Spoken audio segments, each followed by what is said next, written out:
Hey guys, ఎలా ఉన్నారు? Welcome back. సుమాలా ఈ మూవీ రివ్యూ చెప్పే ముందు జియో హాట్‌స్టార్ లో తెలుగు ఆడియోలో లాస్ట్ ఇయర్ వచ్చిన animated movie the wild robot stream అవుతుంది. చాలా బ్యూటిఫుల్ మూవీ గైస్. తెలుగులో కూడా వచ్చేసింది కాబట్టి అస్సలు మిస్ అవ్వకండి. కావాలంటే ఇక్కడ కార్డ్స్ లో వచ్చే వీడియో చూడండి. ఆల్రెడీ ఈ మూవీ ఫుల్ రివ్యూ చేశాను. Don't miss it guys. Sumala ఇదొక ఇండోనేషియన్ మూవీ గైస్. రీసెంట్ గా నెట్ఫ్లిక్స్ లో స్ట్రీమ్ అవుతుంది. ఇంగ్లీష్ ఆడియోలో కూడా లేదు. చూడాలనుకుంటే ఇండోనేషియన్ లాంగ్వేజ్ లో విత్ ఇంగ్లీష్ సబ్‌టైటిల్స్ లో మాత్రమే చూడగలం. నేను అలానే చూసాను.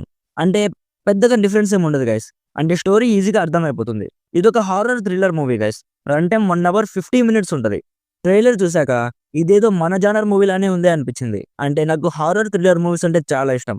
ఈ మూవీలో స్టోరీ రొటీన్ గా ఉన్నా కూడా టేకింగ్ అండ్ ప్లాట్ ని కొంచెం యూనిక్ వేలో ప్రెజెంట్ చేశారు గైస్. అండ్ వైలెన్స్ ని కొంచెం ఘోరంగా చూపించారు. ఒక రకంగా ఇది హారర్ స్లాషర్ మూవీ అని కూడా చెప్పుకోవచ్చు.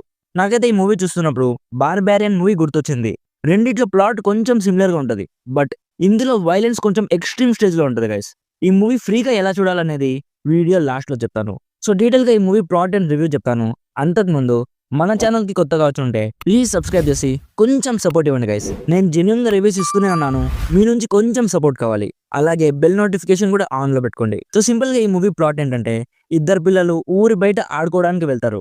అప్పుడు ఒక దయ్యం వచ్చి ఒక పిల్లోడిని చంపేస్తుంది. అసలు ఆ దయ్యం ఎవరు, ఎందుకు చంపుతుంది అని మనం అనుకునేసరికి ఆ ఊరికి చెందిన ఒక మనిషి ఆ దయ్యం ఫ్లాష్ బ్యాక్ చెప్పడం స్టార్ట్ చేస్తాడు.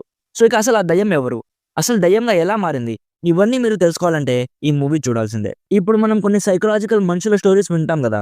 లైక్ చంద్రముఖి మూవీలో గంగ ఉంటది కదా గైస్. తన స్టోరీ చూపిస్తారు కదా. అది తను చిన్నప్పటి నుంచి తను ఫేస్ చేసిన ప్రాబ్లమ్స్ అన్ని చూపిస్తారు కదా. ఈ మూవీ కూడా కొంచెం సిమిలర్ గా ఉంటది. అంటే ఆ దయ్యం ఫ్లాష్ బ్యాక్ కొంచెం అలానే ఉంటది. ఆ ఫ్లాష్ బ్యాక్ ఏంటో నేను చెప్పాలనుకోవట్లేదు. చెప్తే కొంచెం స్పాయిలర్ అయిపోద్ది. సైకలాజికల్ మూవీస్ విత్ క్రైమ్ ఇష్టపడే వాళ్ళకి ఈ మూవీ ఈజీగా నచ్చేస్తుంది గైస్. అండ్ మూవీ ఎండింగ్ లో జస్ట్ ఆ దయ్యం ఫ్లాష్ బ్యాక్ అయిపోతుంది. ఇంకా స్టోరీ ఉండాలి, బట్ కట్ చేసేసారు. సెకండ్ పార్ట్ కూడా ఉంటది అనిపిస్తుంది. ఇది టైపికల్ హర్రర్ మూవీ కాదు గైస్. జస్ట్ ఒక దయ్యం ఉంటది, అందరినీ భయపెడుతూ ఉంటది. అలాంటి మూవీ అయితే అస్సలు కాదు. ఇలాంటి డిఫరెంట్ మూవీస్ మనం అప్పుడప్పుడు చూడాలి గైస్. ఎందుకంటే ఈ మూవీకి పెద్దగా బడ్జెట్ కూడా లేదు గైస్. చాలా లో బడ్జెట్ లో తీస్తారు. అట్లీస్ట్ ఆ మేకర్స్ కొంచెం డిఫరెంట్ అటెంప్ట్ చేయడానికి ట్రై చేశారు. మనం జస్ట్ టైం పాస్ కి చూసి వాళ్ళ విజన్ ని మనం అర్థం చేసుకోవాలి. సో ఓవరాల్ గా నాకైతే బానే ఉంది. టైం పాస్ కి చూడొచ్చు అనిపించింది. నా సైడ్ నుంచి recommended 60% as a different type of slasher movie. Adult content పెద్దగా ఏం లేదు. వైలెన్స్ అయితే చాలా ఉంటుంది గైస్. ఒక ఫ్యామిలీతో చూడాలా వద్దా అనేది మీ డిసిషన్. అండ్ ఈ మూవీ మీరు ఫ్రీగా ఎలా చూడాలంటే ఆ వెబ్సైట్ నేమ్ అయితే నేను ఇక్కడ చెప్పలేను గైస్. ఇది మన ఇన్స్టాగ్రామ్ ఐడి. ఇక్కడ మెసేజ్ చేయండి. డైరెక్ట్ గా ఎలా చూడాలో నేను చెప్తాను. సో ఇది గైస్ సుమాలా మూవీ గురించి.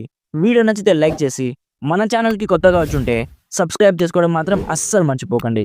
Thank you so much for watching. Meet you in the next video. By by. జై హింద్.